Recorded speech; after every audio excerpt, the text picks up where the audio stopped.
자, 그러면 제4강 남방왕과 북방왕 사이의 전쟁 우리 같이 보도록 하겠습니다.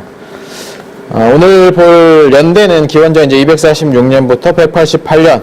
그리고 오늘 나오는 주요 인물은 프톨레마이오스 3세, 그리고 4세, 그리고 안티오코스 3세가 되겠습니다.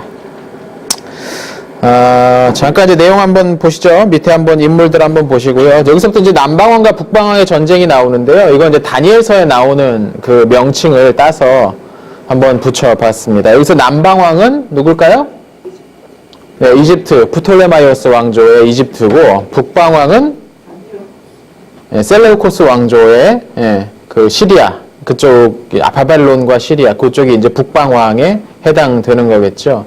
그러니까 안티오코스는 그 왕의 이름이고, 셀레우코스 왕조의 왕의 이름이고, 이 프톨레마이오스의 왕들은 그냥 이름이 다 프톨레마이오스예요. 근데 셀레우코스 왕조의 이 왕들은 셀레우코스도 여러 명 있고, 안티오코스도 여러 명 있고, 뭐 그렇습니다. 이름들이 이제 조금씩 달라집니다. 예.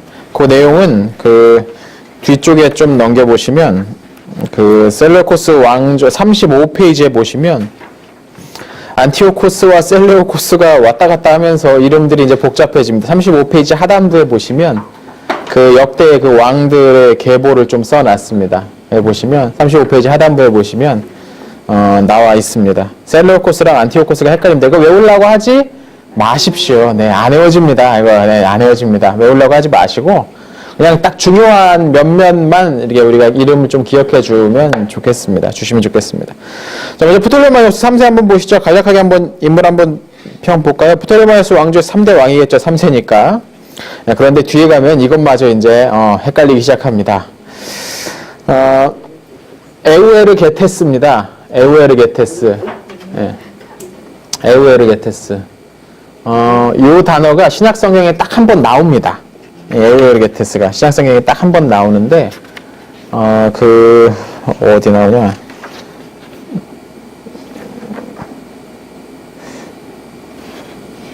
누가복음 22장 25절에 나옵니다. 누가복음 22장 25절에 보면은 그냥 이름은 그런 자예요. 거기 뭐 선을 행하는 사람 뭐 그런 뜻이에요. 그러니까 통치자에 대한 경칭이죠. 착한 일 하는 사람 뭐 그런 뜻이니까. 나중에 한번 찾아보십시오. 네, 누가복음 22장 25절 보시면 거기에 한번 딱 신약성경에도 한번 딱 나오는 그 단어입니다. 에우르게테스 때에 주목해 볼 만한 건 그 서쪽에 키레나이카를 병합했다는 겁니다. 이제 북아프리카를 보면 이제 뭐 이제 이렇게 올라갈 겁니다. 네. 여기 이제 이집트 아닙니까? 우리가 전통적으로 아는 이집트? 이제 나일강을 따라서 이렇게 사람들이 쭉 살죠. 키레나이카는 어디냐면 이쪽 지역입니다. 이쪽 지역입니다. 이 키레나이카는 오늘날 여기 나라가 어떤 나라인지 아십니까? 카다피 있었던 그 나라. 예? 리비아. 그렇죠. 리비아입니다. 리비아 영토가 한 요 정도 됩니다. 현대 기준으로. 리비아 정도가 이 정도 되고, 이 옆에 그 프랑스 오랜 그 식민지였던, 아십니까? 모로코? 네. 모로코인가요? 모나코는 저 유럽 쪽에 붙어 있고요. 갑자기 생각이 안 나는데 저도 지금. 아무튼 오늘날 리비아의 북동부 지역이 이 카이나레카인데 이게 신약성경에 여기서 나옵니다. 구레네가 바로 여기입니다. 아시죠? 예수님 그 십자가 달리실 때 십자가 대신 져줬던 사람이 구레네 시몬이라고 하죠. 그게 이 키레나이카를 가리키는 구레네입니다. 그러니까 아프리카 북동부 지역이죠. 예. 그러니까 여기 사이에 이제 사람들이 뭐 그렇게 살만한 땅은 아니고, 그건 이 당시 고대에는 이 서쪽은 뭐가 있었냐면 이제 카르타고가 있는 거죠. 이 서쪽으로는. 예, 카르타고가 있었죠. 예. 카르타고가 이제 이 서쪽으로는 있었고, 그래서 여기까지 이제 영향력을 넓힌 겁니다. 넓혔던 사람이 바로 이 에우에르게테스, 프톨레마이오스 3세입니다. 그러니까 프톨레마이오스 1세, 2세, 3세 때가 되면 계속해서 나라가 확장하고 커져가는, 힘이 세져가는, 영향력을 크게 발휘해가는 그런 시대가 이 프톨레마이오스 1세, 2세, 3세 때입니다. 그런데 바로 그 오른쪽 보시면 4세 때가 되면 이런 확장의 어떤 기세가 한번 딱 꺾여버립니다. 이 프톨레마이오스 3세가 죽은 다음에 4세가 이제 왕이 되는데 4세가 어렸을 때 왕이 돼요. 그러니까 나이가 이제 파라오 나이가 왕이 어리니까 그 밑에 있는 이제 권신들이 권력을 갖고 있는 신하들이 이제 조금 날뛰는 그런 시기가 돼버립니다. 그러니까 왕권이 흔들리게 되는 거죠. 그 소시비우스라는 이름의 그 신하가 오랫동안 힘을 발휘합니다. 그 사람이 죽으니까 또 다른 신하가 나타나가지고 이제 또 이렇게 권력을 이렇게 붙들고서 좌우지우지하는 그런 시기가 이제 이어지게 되는 거죠. 저기 조금 아까 생각 안 나시는 알제리아 아닙니까? 아, 네, 알제리 맞습니다. 알제리. 예, 프랑스령 알제리였죠. 그래서 그 알제리 독립전쟁 일으키고 그 영화도 하나 있었는데 재밌는 영화였는데 아무튼 네, 봤습니다. 알제리. 자, 알제리가 바로 요만큼 있었던 조그만한 나라입니다. 근데 이 나라도 꽤 큰데, 그죠? 네, 카다피가. 네? 알렉산드리아는 어디 있는 알렉산드리아는 한 요 정도에 있습니다. 네. 낡은 사령. 때가 그때예요? 프랑스로부터 독립한 때가 네. 알제리아. 네. 알제리가, 네, 언제? 그때 언제? 네. 그게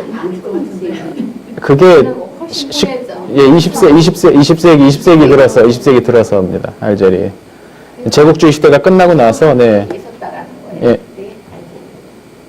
이제 알제리는 이제 이쪽이고, 네, 알제리, 사실 이쪽에는 고대에는 그 베르베르인이라고 하는 그런 사람들 아마 살고 있었던 것 같아요. 이게 폭넓게 북아프리카 전역에 걸쳐서 폭넓게 근데 그때 역사는 사실 남아있는 게 없기 때문에 우리가 자세하게 추정은 이제 추적은 조금 어렵습니다. 근데 이 시기쯤 되면 여기에 키레나이카라는 세력이 있었는데 이 세력을 병합을 했다. 그리고 바로 그 서쪽에는 이 시기에는 그 서쪽에는 카르타고가 있었다. 그렇게 이제 정리를 해보시면 좋겠습니다. 자, 그리고 안티오코스 3세, 셀레우코스 왕조의 6대 왕입니다. 18살에 왕이 올라서, 고등학생 때인데, 왕이 올라서 곳곳에 반란을 제압하고, 대왕이라는 칭호까지 얻습니다. 싸움을 이제 열심히 잘했나 봅니다. 그 알렉산드로스처럼 대왕이라는 칭호를 얻습니다. 근데 가만 보면 안티오코스의 선조는 알렉산드로스의 장군이었어요. 그러니까 이 사람들 다 지금 여기 나온 사람들 땅은 뭐 아프리카, 아시아에 있지만 이 사람들이 다 그리스 사람들이에요. 네, 그리스 사람들이요. 그러니까 이 사람이 안티오코스 3세는 알렉산드로스를 떠올리면서 알렉산드로스를 흉내내는 닮아가려고 했던 어떤 그런 모습들이 좀 보여지기도 합니다. 나이도 그렇지 않습니까? 나이도 18살 어렸을 때 왕이 돼가지고 여기저기 뭐 영토를 크게 확장하는 건 아니었는데 여기저기 일어났던 반란들을 다 돌아다니면서 진압했던 어떤 그런 인물들이죠. 그래서 꽤나 이제 성공을 승승장구를 해나가고 있었는데 이 안티오코스 3세를 막아선 게 로마입니다. 이제 뒤에 나오니까요. 드디어 로마가 이제 슬슬 힘을 뻗치기 시작합니다. 20페이지 한번 보겠습니다. 자, 다니엘 11장 5절, 6절 빈칸 채워서 한번 읽어주십시오. 단방의 왕들은 강할 것이나 그 군주들 중 하나는 그보다 강하여 권세를 떨치리니 그의 권세가 심히 클 것이요 몇 해 후에 그들이 서로 단합하리니 곧 남방 왕의 딸이 북방 왕에게 가서 화친하리라. 그러나 그 공주의 힘은 쇠하고 그 왕은 서지도 못하며 권세가 없어질 뿐만 아니라 그 공주와 그를 데리고 온 자와 그를 낳은 자와 그때 도와주던 자가 다 버림을 당하리라. 예, 그렇습니다. 남방왕과 북방왕의 관계에 관한 설명에서 남방왕이 강하지만 북방왕의 군주들 중에 하나가 그보다 더 강해서 이제 서로 힘이 굉장히 싸서 부딪히게 될 건데 계속 부딪히다가 얼마 후에 서로 단합할 거다. 단합의 그 증표로 남방왕의 딸이 북방에 가서 화친하게 된다. 그런데 그 공주가 죽은 다음에 둘이 다시 이제 문제가 생긴다. 이런 내용입니다. 이 내용이 바로 이제 이 시기에 일어났던 사건을 배경으로 합니다. 밑에 한번 보시죠. 프톨레마이오스 1세 때, 그러니까 디아도코의 전쟁이 끝나고 나서 이 가나안 지역을 이집트가 차지하게 된다고 하지 않았습니까? 네, 쭉. 네. 꽤 이제 북상을 합니다. 여기 다 이제 빨간색으로 표시된 게 다 이제 이집트 땅입니다. 그러니까 꽤나 이제 이쪽을 많이 차지하게 됩니다. 이게 이제 그 이집트랑 시리아, 통상 이제 시리아 바벨론이라고 하면 셀레우코스 왕조랑 이제 싸우는 이야기죠. 이걸 앞으로 이제 시리아 전쟁이라고 이제 세계사에서 이제 부릅니다. 왜냐하면 이 지역을 두고서 전쟁이 일어나거든요. 그래서 이제 시리아 전쟁이라고 이제 이 이름을 많이 부릅니다. 이제 교재 한번 보시면요. 필라델포스, 그러니까 프톨레마이오스 2세 때 셀레우코스 왕조랑 전쟁을 합니다. 아버지 때에 이어서. 아버지 때는 이 땅을 얻는데 성공을 했고, 계속 저기를 두고서 이제 양 세력이 부딪히는데, 그 필라델포스 때 이제 벌였던 그 전쟁을 시리아, 제2차 시리아 전쟁이라고 부릅니다. 근데 싸우다가, 약간 이제 힘이 좀 딸리게 되니까 프톨레마이오스 왕조의 필라델포스가 자기의 딸을 베레니케를 셀레우코스 왕조의 안티오코스 2세에게 줍니다. 그래서 결혼을 시키죠. 둘 사이를 결혼을 시킵니다. 그런데 안티오코스가 죽으면서 이게 조금 복잡합니다. 예, 안티오코스가 죽으면서 베레니케가 왕비 아닙니까? 어쨌든 예, 왕비가 되니까 어떤 권력에 좀 힘을 쓸 수 있는 거 아닙니까? 프톨레마이오스 왕조 출신의 여자가 와서 그러니까 그 이후에 권력을 차지하려고 하는 사람들이 그 베레니케까지 없애버립니다. 제거해버립니다. 이게 이제 암살했다는 설이 있고 아니면 그 즈음 그냥 죽었다는 설이 있고 뭐 이게 역사 기록이 좀 불분명합니다. 사람마다 좀 설명이 좀 불분명합니다. 근데 아무튼 그 즈음에 죽거나 권력에서 배제되거나 추방되거나 뭐 독살을 당하거나 암살을 당하거나 어떻게 돼서 사라져버립니다. 이 베레니케마저. 그러니까 그때의 왕이었던 이집트의 왕이었던 에우에르게테스, 그러니까 프톨레마이오스 3세가 요것을 빌미로 해서 다시 한번 이 셀레우코스 왕조를 공격하기 시작합니다. 이걸 제3차 시리아 전쟁이라고 불리게 되는 것이죠. 한번 표로 이제 이 시기에 이제 역사 기록이 이제 좌우를 좀 왔다 갔다 하면서 우리가 봐야 되니까요. 이게 246년에 이제 6년에 에우에르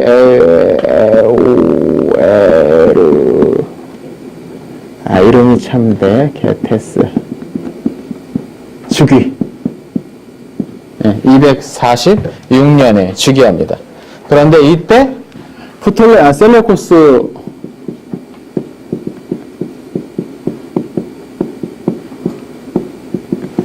2세인가? 네, 2세가 또 즉위합니다. 같은 해에. 네, 흥미롭게 246년에 이제 같은 해에 두 쪽이 즉위를 합니다. 네. 그러면서 241년에 제3차 시리아 전쟁이 벌어집니다. 네, 시리아 전쟁. 요거는 양쪽 다 관련이 되는 제3차 시리아 전쟁이 벌어지게 됩니다. 네. 그래서 전쟁이 이제 둘이 벌어집니다. 이제 밑에 한번 교재에서 한번 보시죠. 지도 한번 보시면서. 그러니까 이 제3차 시리아 전쟁은 누가 일으킨 겁니까? 이집트 쪽, 이집트가 일으킨 겁니다. 네. 프톨레마이오스 왕조가 일으킨 겁니다. 자기의 누이죠. 그러니까 베레니케는. 둘 다 프톨레마이오스 2세의 아들, 딸이니까. 베레니케랑 프톨레마이오스 3세가 아들, 딸이니까. 자기 누이가 거기서 뭐 죽었다, 억울하게 죽었다라는 명분을 가지고 쳐들어 올라가기 시작을 한 겁니다. 초기에 승승장구하면서 쭉 올라갑니다. 북상을 합니다. 그 지도 보시면 아시겠지만 화살표가 유프라테스 강까지 진출하지 않습니까? 그러니까 꽤나 북쪽까지 쭉 올라간 거. 안티오키아는 셀레우코스 왕조의 수도입니다. 예. 그러니까 꽤나 초기엔 승승장구하면서 올라갔던 거죠. 그런데 문제가 생겨버립니다. 본국에서 반란이 일어나 버린 겁니다.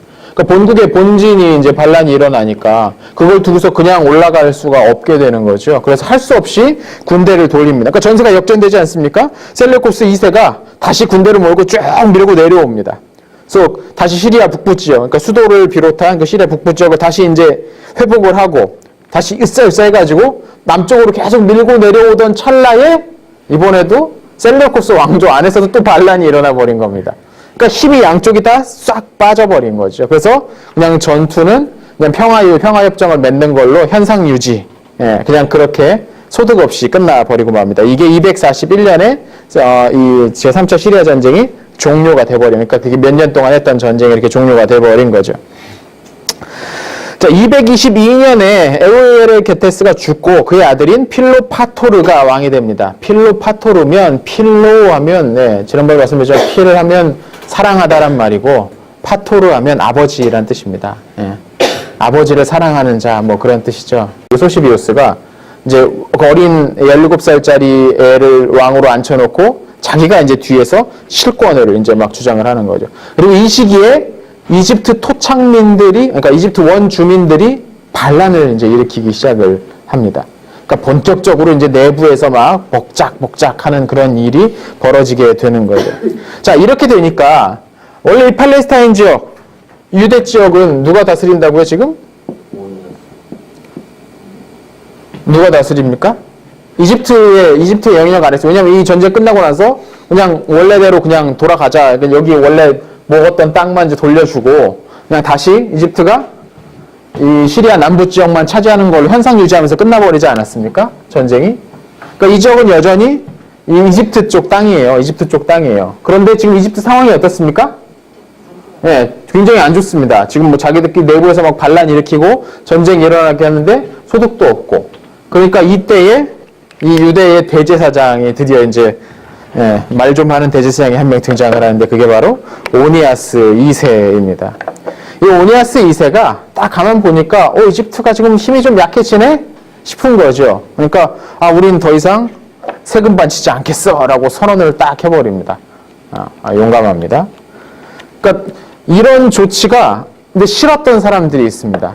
누구냐면 거기 나와 있지만 헬라 통치자들에게 호의를 느끼고 있었던 신규 세력들, 신진 세력들이 이것에 대해서 이 조치는 이거 잘못된 거다라고 이야기하죠. 그러니까 아마 이 오니아스 2세 같은 경우는 어떤 사람이었겠습니까? 추측해보면 이 사람은 이제 이방인들에 대한 반감이 강한 아주 전통에 충실한 그쪽 세력을 대표하는 인물이라고 할 수가 있겠죠. 이 오니아스 같은 경우는. 그런데 당연히 이제 거기에 반대해서 어떤 조금 더 우리가 세계적으로 나가야 되고 이 대세를 따라야 된다라고 생각하는 사람들이 한쪽에 또 있었을 거란 말이죠.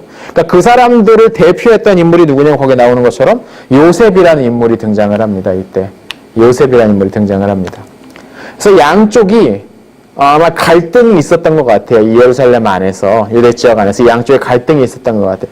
당연히 요셉 같은 경우는 이제 누구의 도움을 받아야 되냐면 이집트로 가서 이집트의 도움을 받아야죠. 왜냐면 전통주의자 이쪽 이 수구파들, 보수파들, 그렇죠? 보수파들에 대해서 반대하려면 이 당시 이제 외국으로 나가서 외국 통치의 도움을 받아야 되니까. 그래서 이때 요세푸스의 기록에 나오는 이야기들입니다. 그래서 프톨레마이오스 왕조인 수도 이제 알렉산드리아 가가지고 내가 지금 수도에서 지금 우리 동네에서 지금 이런 일이 일어나고 있는데 이거 가만두면 되겠냐고. 나를 이 지역의 책임자로 세워주면 내가 가서 확실하게 세금 걷어가지고 바치겠습니다. 라고 협상을 했답니다. 대신 그 지역에 대한 어떤 통치권, 권력을 자기 손에 넘겨주는 이제 계약을 맺게 되는 거죠. 프톨레마이오스 왕조 입장에서는 지금 내부적 반란으로 군대를 외부로 이렇게 빼기가 어려운 상황인데 와가지고 뭐 이렇게 자기 협조하는 사람이 있게 되니까 오케이, 그럼 내가 너를 그 지역에 대한 세금 담당하고 그 지역을 통치하는 사람을 임명해 줄게 해서 그 자격을 끌고 요셉이라는 인물이 돌아옵니다. 그래서 대제사장을 제껴버리고 쫓아내버린 건 아니고 뭐 자기가 대제사장을 이 시간 이제 이때는 뭐 그렇게까지 할 수는 없으니까 그냥 내버려두고 그쪽 세력을 밀어버리고 자기가 실질적으로 이 지역을 거의 이제 다스리다시피 하는 어떤 그런 상황이 이 시기에 있었던 일이라고 합니다. 자, 프톨레마이오스 왕조가 그렇게 이제 유대 지역에서 그렇게 막 이렇게 뻗대도 뭐라고 쉽게 건드리기 어려울 정도로 내부가 지금 이제 많이 아픈 상황이다라는 말이겠죠. 그러니까 이런 에피소드가 가능했다라는 것은. 그러면 이 기회를 놓치지 말고 셀레우코스 왕조가 뭔가 좀 힘을 좀 뻗쳤으면 충분히 가능할 만한데 거기 교재 보시면요. 이 시기 그 셀레우코스 왕조 역시 편안하지가 않았습니다. 문제는 저 동쪽에 반란 세력들이 일어났던 겁니다. 여기 보시면 파르티아라는 지역과 박트리아라는 지역이죠. 박트리아는 원래 우리가 알던 그 박트리아입니다. 근데 이때 당시 이제 알렉산드로스가 그때 박트리아로 들어가면서 그 지역을 정복을 했고 그리스 출신의 통치자를 거기다 임명을 해둔 거예요. 그래서 그 이 이름을 그레코 박트리아라고 불러요. 그레코 박트리아는 그리스 출신 통치자가 지배하는 박트리아라는 뜻입니다. 그레코는 이제 그리스라는 말이니까, 그런 말이니까. 또는 뭐 그냥 그리스 박트리아라고 가운데 하이픈 써가지고 그렇게 부르기도 합니다. 네, 그냥. 이렇게 하면은, 이게 이제 하이픈 중간에 이제 넣으면은 둘이 이제 서로 연결되었다, 어떤 식으로 뭐 결합되었다 그런 의미니까요. 그래서 이제 그런 왕조들에서 반란을 일으키기 시작하는 겁니다. 그리고 박트리아 같은 경우는 이제 BC 한 250년경, 지금 딱 이 즈음이죠. 지금 딱 이 즈음이죠. 제3차 시리아 전쟁이 끝난 게 241년이었으니까 딱 이 즈음입니다. 그 전쟁이 하고 있을 때 그 셀레우쿠스 왕조 그 총독이었던 데오도토스라는 인물이 독립을 합니다. 그랬고 그 박트리아 쪽을 담당하던 총독이었어요. 그리스 사람이에요, 이 사람은. 독립을 시도를 합니다. 그 뒤로 이제 몇 개 왕조가 그 안에서 이제 교체되면서 나중에 이 그레코 박트리아가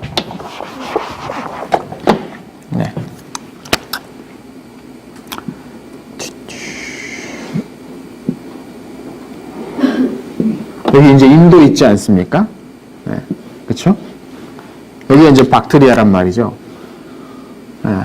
이 박트리아가 나중에 남진을 합니다.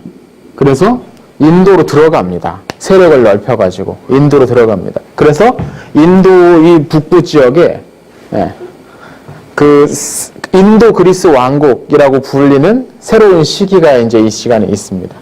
그러니까 그리스 출신의 통치자들이 인도를 다스리던 시기가 있었던 거죠.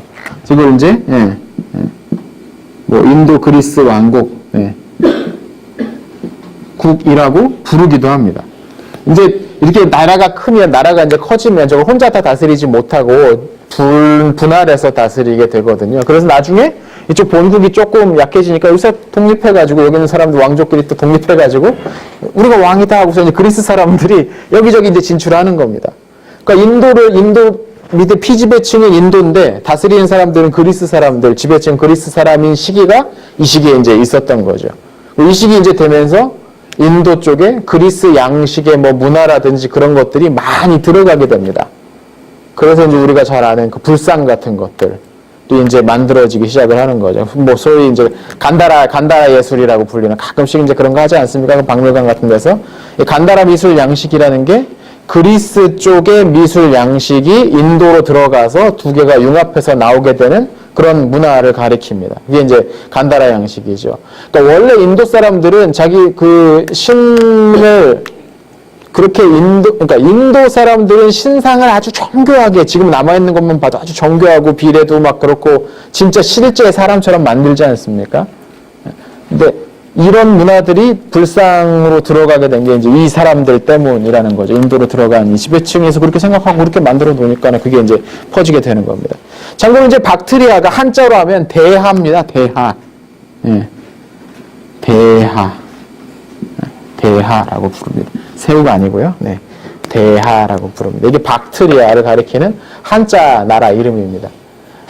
이 대하가 좀 있으면 이제 뒤에 나올 쯤 되는데, 한나라의 장건이라는 사람이 흉노족에 이제 맨날 공격해가지고 한나라가 이제 어려우니까 흉노족의 서쪽에 있는 큰 나라가 있는데 그 나라의 도움을 받아가지고 이 흉노족과 우리가 한나라가 공동으로 대처 한번 해보자, 뭐 이런 식의 얘기들을 이제 하기 시작합니다. 그게 이제 이때 나오는 나라들이 뭐 월진이, 뭐 대한이, 좀 있으면 이제 파르티아가 안식이거든요. 이런 나라들과 이제 소문들이 이제 한나라에도 이제 퍼져 있었고, 막 서로 이제 커넥션이 연결이 되는데, 그건 뒤에 나올 때 다시 이제 설명을 들으죠. 파르티아는 안식국입니다.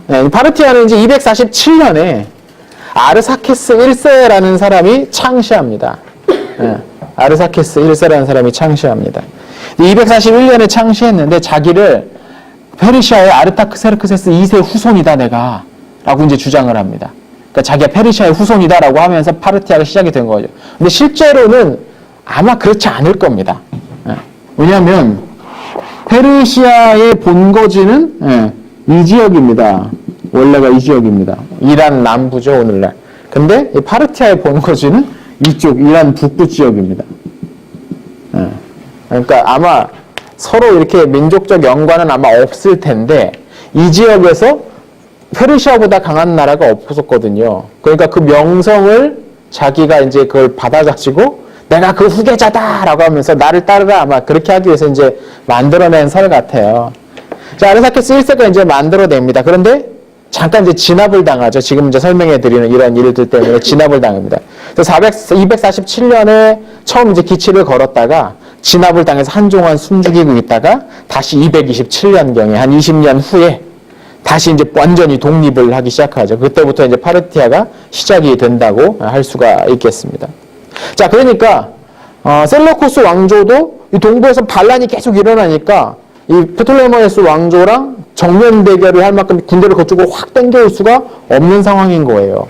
그러니까 이 시기에 이 남방왕과 북방왕 모두가 서로 이제 그 내부적인 문제 때문에 외부로 힘을 쏟지 못하는 그런 상황. 그러니까 일종의 소강 상태가 한동안 이어지게 된다는 것이죠.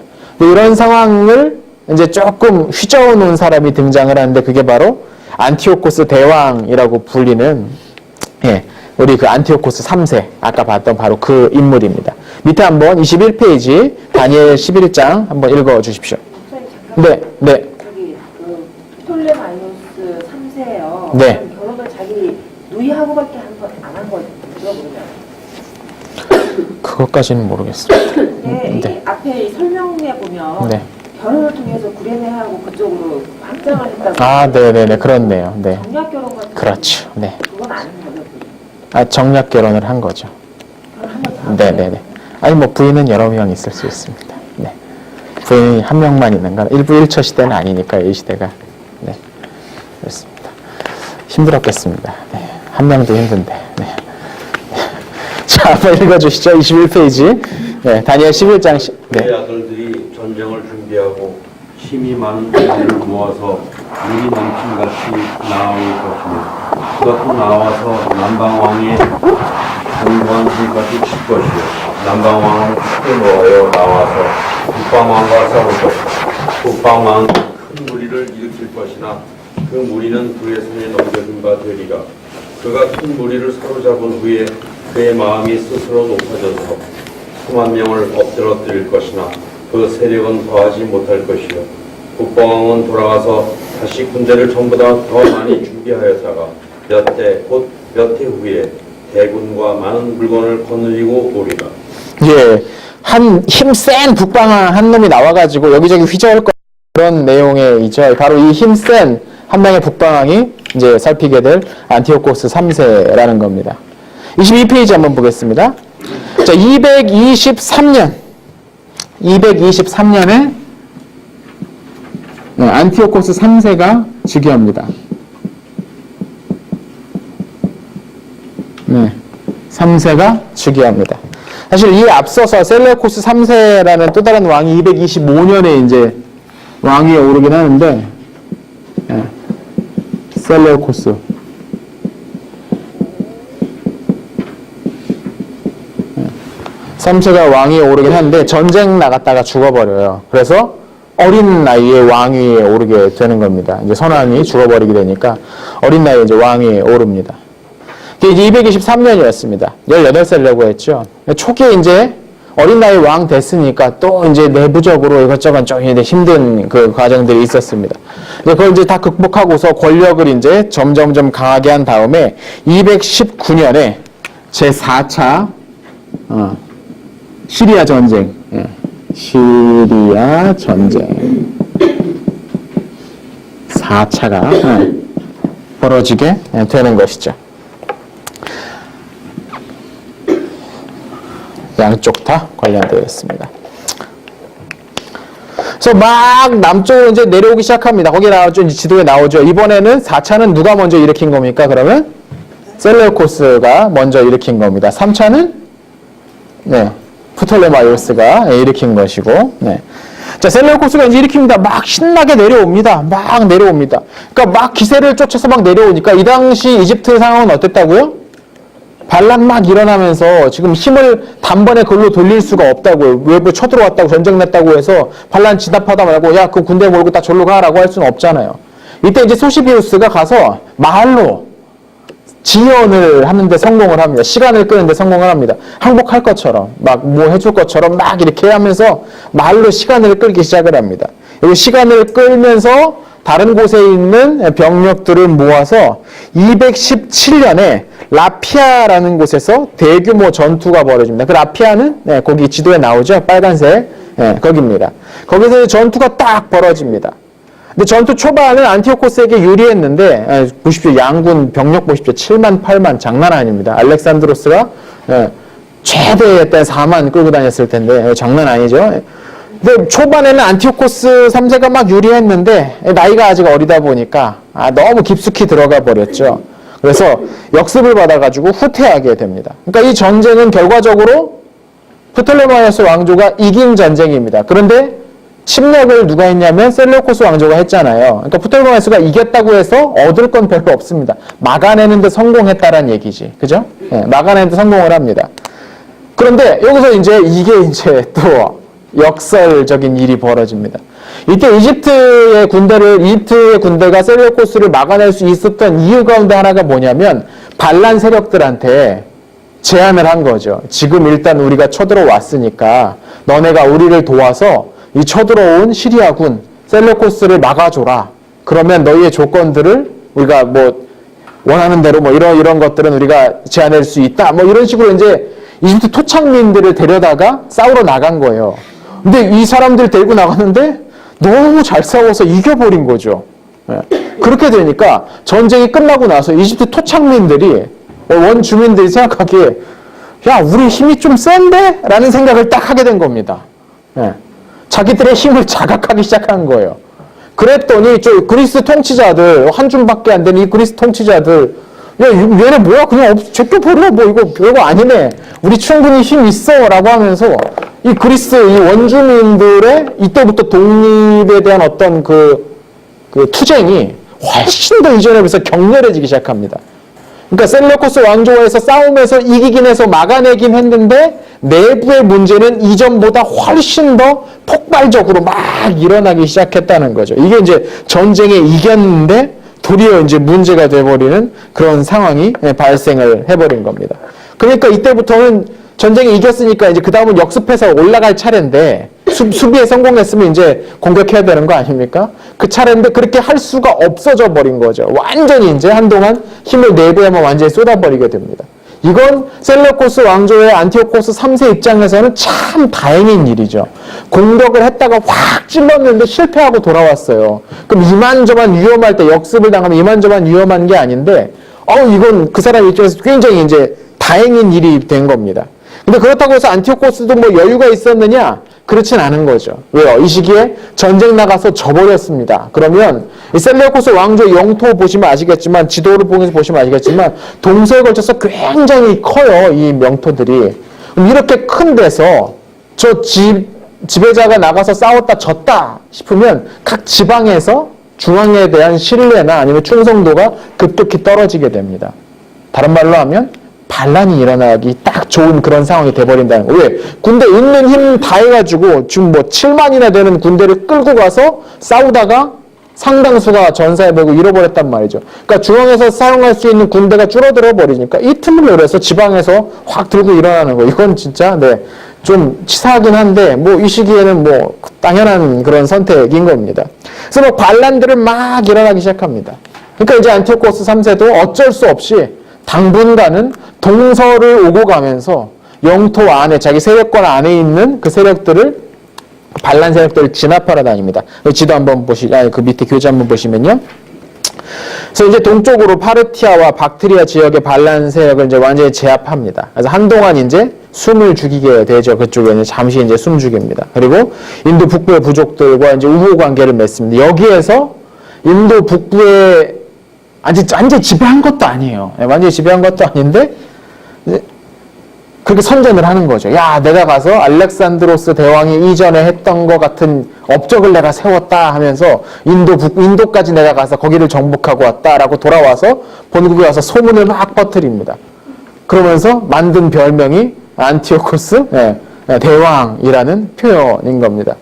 마그누스라는 라틴어로 메가스 그리스어로 그 소문을 퍼뜨린 것. 왜 이랬을까요? 이건 앞서 전투에 패하고 나면서 어떤 왕권에 대한 조금 흔들리는 것이 느껴지니까 제가 보기엔 이건 홍보 작업인 거예요. 국정 홍보를 하는 거죠. 그래서 흔들리지 않도록 다잡기 위해서 이런 위대한 업적을 내가 세웠다라고 하면, 근데 실제적으로 영토가 확장되느냐? 그건 아니에요. 반란 일으킨 지역들을 평정한 거고, 그리고 조금 더 가서 인도 북부에 있는 그 부족들, 그 영역들과 만나가지고 소규모 전투에서는 승리했을지 모르나 뭐 눈에 띄는 그런 성과를 거둔 건 아니라는 거죠. 이 시기에 이제 인도는 마우리아 왕조라고 굉장히 큰 왕조, 강력한 왕조가 세워졌기 때문에 그 밑으로 쭉 내려가지는 거의 못했어요. 그런데 이제 소문을 이제 퍼뜨리면서 그렇게 선전을 한 거죠.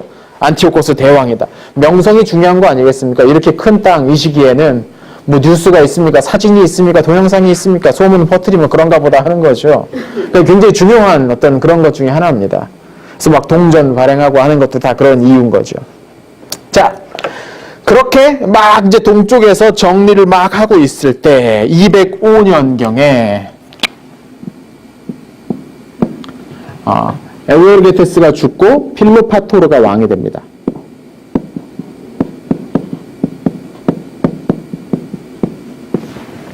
예.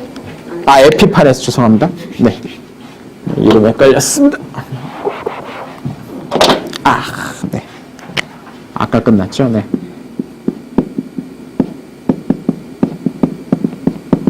네. 에피파네스가 즉위합니다. 에피파네스 때도 마찬가지입니다. 네, 마찬가지입니다. 이때 당시도 아까 그 권신 있잖아요. 소시피우스가 계속해서 그 내정은 사실상 장악하고 있는 상황이고, 막 그러니까 힘이 막 계속 떨어지고 있는 거죠. 이제 계속 반란을 일으키고 혼란이 이제 일어나고 있으니까 안티오코스가 드디어 반란을 진압하고 이 지역에 다시 눈을 돌릴 때가 돌아옵니다. 안티오코스가. 그래서 다시 서쪽으로 나온 안티오코스가 자기 혼자선 지난번에 혼자 공격했다가 안 됐잖아요. 그래서 이번에 자기 이제 동맹자를 하나를 만드는데요. 그게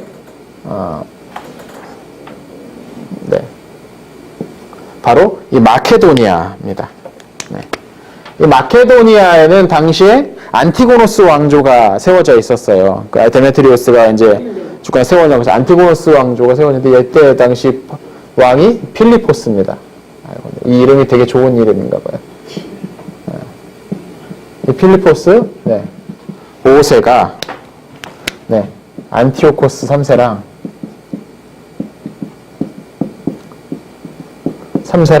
둘이 연합을 합니다. 누구에 대항해서? 프톨레마이오스에 대해서.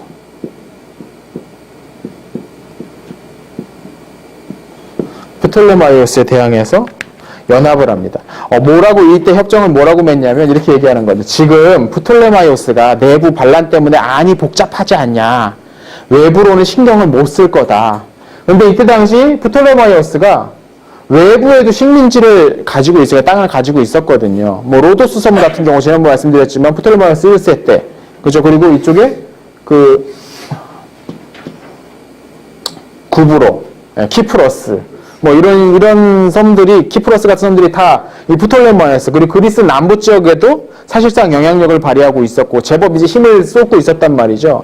이때 이 이집트 쪽까지는 우리가 뭐 어떻게 못하겠는데 그 이집트 해외 영토들을 우리 둘이 나눠 먹자. 어차피 프톨레마이오스 지금 힘 못 쓰는 거 아니냐. 그래서 둘이 손을 잡습니다. 이 결정이 나중에 저 두 세력을 몰락시키는 아주 결정적인 이유가 돼버립니다. 이 시기 정말 정신없이 막 이게 보기에 아주 지혜로운 판단 같아요. 어차피 지금 이집트 세력이 그렇지 않습니까? 이집트는 내부 반란 때문에 정신 못 차리고 있고 안에서 막 치고받고 싸우고 있으니까 외부 같은 경우 상대적으로 뭐 침략당해도 군대를 보낼 수가 없잖아요. 보내기가 힘든 상황이니까 아주 머리를 잘 쓴 것 같습니다. 그러나 이게 이제 나중 보시면 아시겠지만 이게 이제 그냥 자기 멸망을 자초한 어떤 그런 결정이 이제 돼버리게 됩니다. 23페이지 한번 보시죠. 201년에 제5차 시리아 전쟁이 다시 발발합니다. 누가 일으킵니까?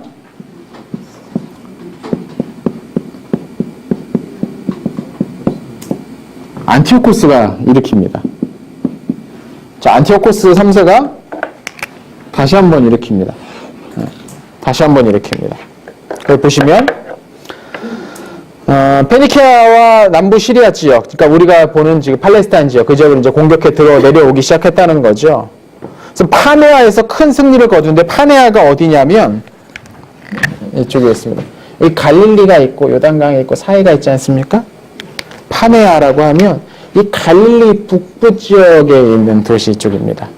이 파네아 지역에서 안티오코스가 승리를 거둡니다. 그러니까 남부 시리아 지역에 대한 영향력을 장악할 수 있는 힘이 생기게 된 거죠. 그래서 194년에 안티오코스 3세의 딸 클레오파트라 1세가 프톨레마이오스 5세와 결혼하면서 평화협정이 맺어집니다. 그러니까 프톨레마이오스의 파라오가 안티오코스의 사위가 된 거죠. 네, 사위가 된 거죠. 그러니까 사위가 장인의 밑으로 들어가는 거 아닙니까? 일단 나라 사이의 관계이긴 하지만 일단 서열상으로 그렇게 되는 거 아닙니까? 그러니까 네 졌으니까 내 딸하고 결혼해 하면서 앞으로 내 말 밑에 잘 들어 이런 식으로 평화협정을 이제 맺게 됩니다. 이 평화협정을 맺으면서 이 지역을 아까 말했지만 이 프톨레마이오스 영토에서 이제는 안티오코스 왕조의 영토로 이 유대 지역이 주인이 이제 바뀌게 되는 거죠. 이 파네아 전투에서 승리하고 나서 다니엘 11장 14절에 보면 이런 말이 나오죠. 거기 한번 최선 읽어주시기 바랍니다. 그때 여러 사람이 일어나서 남방왕을 칠 것이요 네 백성 중에서도 포악한 자가 스스로 높아져서 환상을 이루려 할 것이나 그들이 도리어 걸려 넘어지리라. 예, 그렇습니다. 양쪽이 이제 프톨레마이오스 왕조랑 셀레우코스 왕조가 전쟁을 계속 벌이면 전쟁하려면 돈이 필요하지 않습니까? 그 돈을 어디서 나겠습니까? 왕이 뭐 자기 주머니 털겠습니까? 예, 자기 영향력 아래에 있는 사람들한테서 세금 걷겠죠. 그러니까 전쟁이 길어지면 길어질수록 세금에 대한 압박도 굉장히 높아지게 됩니다. 예, 전비가 필요하니까. 유대 지역도 마찬가지였어요. 앞서서 오니아스 2세가 반발을 했던 것도 결국 세금 문제였거든요. 다른 것 갖고 뭐라고 한 게 아니라 세금 문제였는데 그것 때문에 이제 반발을 했고 내부적으로 권력이 이제 충돌이 일어나지 않았습니까? 유대 지역에서도. 이 시기에도 마찬가지였습니다. 계속해서 이렇게 프톨레마이오스가 이제 전쟁 일으키고 또 내부 반란 진압할래도 군대 또 사용해야 되니까 이것저것 들어갈 돈이 많으니까 계속 돈 달라고 하니까 이제 결국 이제 버티지 못하고서 굉장히 이제 짜증이 나 있는 상태인 거죠. 화가 나 있는 상태인 거죠. 유대 지역에서. 그런데 이 지역의 주인이 바뀌어버립니다. 안티오코스 3세가 이 지역에 쫙 들어오면서 호감을 이제 사야 되지 않습니까? 원래 이제 적지였으니까, 여기 이제 적군의 땅이었으니까, 새롭게 얻게 된 그 땅의 주민들한테 호감을 사야 되니까, 그때 이제 뭐라고 얘기하냐면, 세금을 감면해주겠다, 내가. 예, 세금을 감면해주고, 또 거기 나오지만, 전쟁 와중에서 성전 같은 것들이 이제 막 파괴되고, 오랫동안 낡고 막 그렇게 된 것들을 내가 다시 재건해주겠다. 다시 짓도록 막 돈도 대주겠다 하면서, 이렇게 그 시혜성 정책들을 펴게 됩니다. 예. 그러니까 당연히 이제 이 시기의 유대인들은 아싸! 드디어 이제 하나님께서 우리를 버리지 않으시고 저 악한 프톨레마이오스 왕조를 몰아내시고 새로운 통치자를 보내주셨다라고 기뻐했죠. 그런데 이게 잠깐이었다는 거죠. 잠시 동안이었습니다. 거기 보시면 다니엘도 그렇게 얘기하죠. 그들이 도리어 걸려 넘어지리라 라고 예언이 되어 있습니다. 자, 이렇게 이제 그 가나안 지역을 두고서 유대 지역을 두고서 프톨레마이오스 왕조랑 셀레우코스 왕조가 엎치락뒤치락하면서 계속해서 몇 차례 전쟁을 일으키면서 이 지역에 대한 이제 결국에는 마침내는 주인이 이제 바뀌게 되는 상황이 벌어지게 됩니다. 그럼 이 시기에 서쪽에서 조금 다른 움직임들이 일어나기 시작하는데 바로 로마라는 겁니다. 로마. 자, 23페이지 하단부에 보시죠. 알렉산드로스의 후계자들이 저마다 패권을 차지하기 위해서 막 지들끼리 치고받고 싸우고 있을 때 서쪽에 지난번에 로마가 통일했다고 하지 않았습니까? 네. 로마가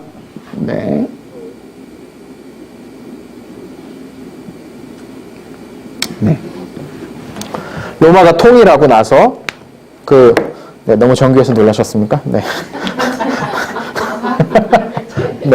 네. 이탈리아 반도를 통일하고 나서 그 다음에 누구랑 싸웠다고 했습니까? 카르타고. 이 서쪽에 있었던 카르타고랑 싸웠습니다. 카르타고랑 1차, 2차 제포인 전쟁 끝에 여기를 점령해버립니다. 카르타고랑 싸워서 이깁니다. 네. 그래서 여기 이제 스페인이 있고, 그렇지 않습니까? 네. 여기 아프리카 북부 있고. 그래서 이 시기에 로마는 이탈리아 본토, 시칠리아, 북아프리카, 여기는 사실 동맹국이니까 여기까지 먹진 않았고, 북아프리카, 그리고 카르타고의 식민지였던 이 스페인 지역까지 다 먹어버립니다. 이게 로마입니다. 빨간색이. 로마가 굉장히 세력이 크게 된 거죠. 이제 2차 포인 전쟁 끝나고 나서, 이제 결국 이제 이쪽은 이제 상대가 안 되니까 이렇게까지 이제 커져버렸습니다. 이때 로마가 지금까지는 지중해 서쪽에서만 주로 활동을 했는데 이 로마가 그때 지중해 동쪽으로 대비하는 일이 발생을 합니다. 왜 대비하기 시작했느냐? 바로 아까 말했던 필리포스 5세랑 안티오코스 3세 사이의 협정 때문입니다. 아까 말씀드렸죠. 이 협정의 내용이 뭡니까? 네, 프톨레마이오스 왕조의 외부 영토, 해외 영토를 우리 둘이 나눠 먹자라는 얘기였어요. 근데 지금 가만 보면 안티오코스 3세는 프톨레마이오스의 땅이었던 이집트 외부 영토였던 가나안 지역, 시리아 남부 지역을 먹었어요. 안티오코스 3세는. 그러니까 우리 필리포스 5세도 나도 빨리 먹어야지라는 생각이 들 거 아닙니까? 그래서 이제 어떻게 하느냐? 치고 내려오기 시작합니다. 아까 말씀드렸죠. 그리스 남부 지역은 프톨레마이오스 세력과 조금 우호적인 관계에 있었다고. 그러니까 이 필리포스 5세가 나도 그러면 세력 확장해야지 하고서 치고 내려오게 되는 거죠. 근데 그리스 남부 쪽에는 힘이 없어요. 자기들만의 힘으로 이 마케도니아 필리포스 5세를 막아낼 수가 없는 거예요. 그래서 이 사람들이 이집트에 도움을 요청합니다. 로마에 도움을 요청합니다. 우리 좀 도와주십시오라고 얘기합니다. 근데 이때 당시 로마는 포니치 전쟁 끝나서 포니치 전쟁 때 거의 로마 망할 뻔하거든요. 특히 2차 포니치 전쟁 같을 때는 한니발, 그 유명한 한니발 장군이 코끼리 끌고서 알프스 산맥 넘어와가지고 막 이걸 막 전역을 들쑤시고 다니면서 거의 진짜 나라 망하나 말할 그런 상황이었단 말이죠. 근데 겨우 그걸 이겼는데 끝나고 나서 바로 몇 년 후에 그리스 사람들이 우리 좀 도와달라고 요청을 하니까 로마가 썩 마음이 내키지도 않는 거예요. 지금 가만 보면 뭐 자기들 영토가 침략당한 것도 아니고 외국 아닙니까? 외국에서 도와달라고 그러는데 굳이 우리가 파병해야 되나 막 이런 이제 고민 때문에 필리포스 5세가 움직임을 시작한 이후로도 몇 년간 미적미적됩니다. 근데 나중에 이제 그런 말을 하는 사람들이 나타난 거죠. 야, 필리포스 5세가 그리스 다 먹고 나면 어디로 가겠냐? 동쪽은 동맹국인 안티오코스가 있으니까 갈 때는 우리 서쪽 로마다. 이런 말을 하는 사람들이 나타났습니다. 그래서 그렇게 되면은 또 그렇지. 그런 말을 했던 사람이 있다. 원로원에 가서 누가 그런 말을 했대요. 한니발이 이탈리아 들어오기 전에 우리가 밖에 나가서 싸웠으면 우리 땅이 이렇게 황폐화 됐겠냐. 우리 땅 들어오고 나서 싸우기 시작하니까 이탈리아 반도 전역이 황폐화 되지 않았냐. 필리포스도 마찬가지다. 우리 땅 들어오기 전에 이 위협을 제거해야지. 들어오고 나서 제거하려고 하면 피해도 막심하고 더 힘들어질 거다. 이런 주장을 하는 게 설득력이 먹히게 된 겁니다. 그래서 위원회에서 통과가 됩니다. 그래, 우리 군대를 보내자. 군대를 보내기 전에 만반의 준비를 다 합니다. 그리스 남부 지역에 도움을 요청을 하고 프톨레마이오스 왕조한테 도움을 요청합니다. 프톨레마이오스 왕조에선 곡식, 군량 제공해 주겠다. 우리가 원래 무상으로 제공해 주겠다고 막 하는데 로마가 무상으로 받으면 찜찜하니까 우리가 돈 주고 살게. 그래서 돈 주고 이제 군량 제공해 오고 그리스 남부 지역에서 용병들 이쪽에 지원군들이 이제 받고 막 준비를 바짝 하고 나서 딱 가서 이제 필리포스 5세랑 로마의 장군이 싸우기 시작합니다. 딱 싸웠는데 정말 준비 중에서 몇 년 동안 준비하면서 정말 우리가 못 이길지도 모르니까 대단히 준비하고서 막 싸웠는데 너무 쉽게 필리포스 5세가 깨집니다. 한 방에. 한 방에 그냥 팍 깨져버리고 맙니다. 거기 보시면 그 24페이지 하단부에 보시면요. BC 197년에 오랜 준비 끝에 도착한, 그러니까 그 위에 보시면 24페이지 그 위쪽 보시면 아이톨리아가 그리스 중부 지역을 가리키는 이름입니다. 이 시기에 그리스 중부 지역을 가리키는 이름이 아이톨리아라는 이름인데요. 중남부 지역. 200년의 도움을 요청을 했는데 군대 보낸 건 197년입니다. 그러니까 3년이나 미적미적 된다면 그만큼 이제 전쟁 나가기가 싫었던 거예요. 왜냐하면 그 앞에 보시면 2차 포니 전쟁이 201년에 끝났습니다. 그러니까 전쟁 끝나자마자 또 해외로 파병해야 돼. 이게 조금 힘들었던 거죠. 연도를 보시면은. 자, 그런데 이제 197년에 왔는데 너무 쉽게 이긴 거죠. 거기 보시면 마케도니아 측 피해가 8,000명이 죽고 5,000명이 포로가 됐는데 로마 측 피해는 700명입니다. 이건 뭐 압도적인 전투의 결과죠. 그러니까 필리포스 입장에서는 완전 요새 애들 쓰는 말로 대꿀멍이라고 꿀먹은 벙어리가 돼버린 겁니다. 그냥 네. 네. 아무 말 못하게 됩니다. 그런데 로마가 이때 마케도니아를 멸망시키지 않습니다. 왜냐하면 마케도니아가 멸망하면 이 북쪽의 트라키아나 일리리아 같은 쪽에 사는 야만인들이라고 부르는 그리스 사람들이, 그러니까 이 호전적인 부족들이 남쪽으로 내려오는 것을 누가 막아줘야 돼요? 로마가 막아줘야 돼요. 그럼 군대를 계속해서 보내야 되잖아요. 이게 대단히 부담스러운 거죠. 그러니까 내둡니다. 유지를 시켜줍니다. 네가 거기 계속 있고 빠지지 않게 그냥 내버려 둡니다. 대신 배상금을 이제 내라라고 이제 요구를 하죠. 필리포스 5세 이걸 꼭 참습니다. 왜냐하면 압도적인 힘의 차이를 봤거든요. 뭐 어떻게 할 수 있는 레벨이 아니라는 거가 확인이 돼버리지 않았으니까 그걸 보시면 마케도니아 쪽 피해가 13,000이라니까 포로까지 합쳐서 죽은 사람 포로 잡힌 13,000명 군대가 사라져버린 거니까 이것도 엄청난. 그러니까 여기서 우리가 또 알 수 있는 건 뭐냐면 이때 당시 이 헬레니즘 세계의 통치자들은 다 자기가 알렉산드로스의 후손이다, 후계자다라고 주장하면서 살았는데 알렉산드로스의 후계자 치고는 너무 쉽게 깨지지 않습니까? 이때 당시 로마는 앞서서 이제 개발했던 그 전술들을 굉장히 이제 발전시키고 예리하게, 특별히 포인 전쟁 치르면서 전략적인 전술적인 측면에 있어서는 거의 뭐 유럽 최강의 전술을 확보를 하게 됩니다. 이게 지휘관 몇 명만 가지게 된 게 아니라 말단까지 이게 쫙 그 전술이 확립이 됩니다. 근데 동방은 아직도 힘이면 이렇게 숫자로 싸우게 되면 이길 수 있다라는 생각을 하고 있었던 거죠. 그러니까 발전을 전혀 못한 겁니다. 알렉산드로스 이래로 그냥 거기 정체되어 있거나 퇴보하거나 그 수준에 머물러 있었던 거죠. 이 헬레니즘 시기에 이 지배자들은 자기들끼리 이제 싸울 때는 아까도 말씀드린 몇만 명 단위 숫자로 승부 보는 어떤 그런 시기가 돼버렸어요. 그러니까 로마의 이 탁월한 전술적 능력에 대항하지 못하는 시대가 돼버렸는데, 시대가 바뀌었는데, 이걸 깨닫지 못했던 사람들이 이제 셀레우코스 왕조의 왕들입니다. 이 사람들이 좀 이따 이제 다시 문제가 일어나는데요. 그러니까 마케도니아의 필리포스 5세 같은 경우는 압도적인 힘의 차이를 봤기 때문에, 얘네들한테 공격하면 안 되겠다 싶어가지고 죽을 때까지 로마에 반항하지 않습니다. 그 속이 어땠는지는 모르겠어요. 필리포스 5세도 알렉산드로스의 후손, 후예임을 자부하는 그런 인물입니다. 더구나 같은 마케도니아 땅 사람 아닙니까? 근데 자존심 다 꼭 참고서 쟤네는 건들면 안 되겠다라고, 왜냐면 이 말은 다른 말로 하면 현실적 감각은 남아 있었다는 얘기예요. 여기서 깝죽대고서 한번 졌으니까 복수해야지 막 그러고 나갔으면 아마 마케도니아 멸망했을 겁니다. 그런데 이게 불만스러웠던 사람들이 바로 이 그리스 남부 지역 아이톨리아 사람들입니다. 왜 우리는 이겼는데 얘네 공격도 못하게 하냐. 이게 불만이 생긴 겁니다. 로마가 딱 와서 얘네 이제 건들지는 말아라. 설명을 해줍니다. 아까 같은 그 설명들 해줍니다. 배상금 받았고 군대 숫자도 제한을 했고 앞으로 너네 공격 못할 거야. 이전에 뺏었던 땅 다시 다 돌려주라고 했어 우리가.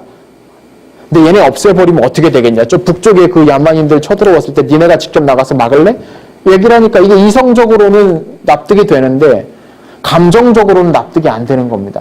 필리포스가 공격해가지고 우리가 그동안 입은 피해가 얼만데 쟤는 그래서 전쟁에도 졌는데 왜 아무것도 우리한테 걔네한테 못하게 해? 이게 억울했던 거야. 씩씩대면서 억울했던 거야. 로마가 아무것도 안 해주니까 이 사람들이 어디에 눈을 돌리냐면 안티오코스 3세에게 눈을 돌립니다. 안티오코스 3세에 가서 야 우리 저 마케도니아 혼내주고 싶은데 우리 좀 도와줘 라고 요청을 하기 시작합니다. 안티오코스 3세는 원래 필리포스 5세랑 동맹 맺었던 관계니까 안 갈 것 같은데 그렇지 않았습니다. 그렇지 않습니다. 그래? 우리가 해줄게.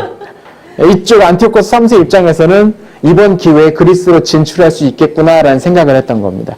이 당시 동맹이란 게 이 모양입니다. 자기들끼리 싸우면서 유리하면 손잡고 불리하면 언제든지 손 끊어버려. 지금이야 프톨레마이오스 왕조랑 셀루코스가 또 뭐 혼인 동맹으로 잠깐 이제 평화협정 맺는데 이거 금방 또 깨지고 언제든지 막 그렇게 돼버리는 시대가 돼버립니다. 이건 로마 사람들 입장에서 보면 전혀 이해되지 않습니다. 로마 사람들 같은 경우는 동맹국은 군사적 동맹국이면 이쪽에서 침략받으면 무조건 우리가 가서 공격 다 도와주는 이런 협정 같은 것들이 작동하는 그런 나라였어요. 로마 같은 경우는. 근데 그리스 세계의 여러 나라들은 손잡았다가 틀리고 쟤네가 약해지면 우리가 이때다고서 넘어가 버리게 되죠. 이게 문제가 돼버립니다. 이게 문제가 돼버립니다. 프톨레마이오스 왕조 입장에선 이번 기회에 우리가 그리스로 공격해야지라고 마음을 먹고 군대를 몰고 오는데 로마 입장에서 보면 이건 반칙이거든요. 얘네가 여기로 넘어오면 이 마케도니아는 이미 로마랑 평화협정을 맺은 관계예요. 그러니까 이 셀레우코스 왕조가 마케도니아를 공격하는 것은 로마에 대한 공격으로 여겨져서 당연히 군대 출병이 돼버리는 거예요. 이제 앞서랑 달라요. 그리스의 도움 요청 받았을 때는 굳이 나갈 필요가 없었는데, 그러니까 3년이나 길게 느렸는데 아마 그렇게 생각했겠죠, 처음에. 로마가 어지간해서 이쪽으로 안 올 거야. 마케도니아가 공격해 왔을 때도 막 그러지 않았어. 막 그런 식으로 생각하고 있었는데, 이제 전쟁에서 지고 나서 협정을 동맹을 맺고 나서, 이제 상황이 전혀 달라져 버린 거죠. 이걸 전혀 알지 못했던 게 이 셀레우코스 왕조의 실책이었습니다. 여기에서 좀 다음 주에 이제 어떤 일이 벌어지게 되는지가 설명이 될 겁니다. 자, 24페이지 하단부 보시죠. 이 시기에 이제 서양에서 제3차 시리아 전쟁, 제4차 시리아 전쟁, 로마 마케도니아 전쟁, 지금 방금 다 설명해 드렸던 그 얘기들입니다. 이 시기에 이제 동양 쪽, 아시아 쪽에서 파르티아가 227년에 건국됩니다. 아까 247년에 원래 독립을 시도했는데 중간에 그 진압이 됐다고 했잖아요, 한동안. 그래서 완벽하게 이제 독립 세력에 성공한 데가 227년경입니다. 그리고 221년에 진나라의 시황제가 중국을 통일합니다. 바로 이 직전까지 전국시대였잖아요. 7개 나라가 지들끼리 막 치고받고 막 싸웠는데 진나라가 그 나머지 6개 나라를 다, 사실 마지막 1개 나라는 조금 이따 정복되긴 했는데, 그래서 221년에 진시황이 중국을 통일합니다. 그러나 그의 나라가 얼마 가지 못하고 202년에 유방이 한 나라를 건국하죠. 금방입니다. 통일된 지 얼마 안 돼서 바로 그 나라가 넘어가 버리게 되죠. 우리나라는 뭐 하고 있었느냐? 222년경에 고조선에 부왕이라는 사람이 진시황이 아련을 요구를 했는데 이걸 거절했답니다. 이때 당시 이제 완전 통일하기 전이죠. 1년 전이죠. 얼마 전이죠. 올라와서 아련해라. 우리 왕에게 나와서 절하고 뭐 충성 맹세해라라는 것을 고조선이 거부합니다. 고조선. 거부했습니다. 200년경 동명왕이 부여를 건국합니다. 부여가 어디 있는 땅이었는지 아십니까? 충남 부여 말고요.